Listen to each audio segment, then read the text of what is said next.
السلام علیکم ورحمۃ اللہ وبرکاتہ۔ محمد کا امتی چینل کی طرف سے آج میں آپ کو جو حدیث سناؤں گی اس کو سننے سے پہلے ایک بار نبی صلی اللہ علیہ وآلہ وسلم پر درود پاک پڑھ لیں۔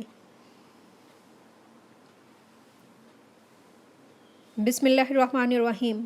حضرت ابو ذر رضی اللہ تعالیٰ عنہ کہتے ہیں کہ میں نے رسول صلی اللہ علیہ وآلہ وسلم سے خالص سیاہ کتے کے متعلق سوال کیا تو آپ صلی اللہ علیہ وآلہ وسلم نے فرمایا وہ شیطان ہے۔ اسی طرح ایک اور جگہ روایت آتی ہے کہ حضرت عبداللہ بن عمر رضی اللہ تعالیٰ عنہ کہتے ہیں کہ میں نے رسول صلی اللہ علیہ وآلہ وسلم کو بلند آواز سے کتوں کے قتل کا حکم فرماتے ہوئے سنا، اور کتے قتل کیے جاتے تھے بجز شکاری اور ریوڑ کے کتوں کے۔ یہ سنن ابن ماجہ کی حدیث ہے۔ اسے جتنا ہو سکے دوسروں تک شیئر کریں اور چینل کو سبسکرائب کریں۔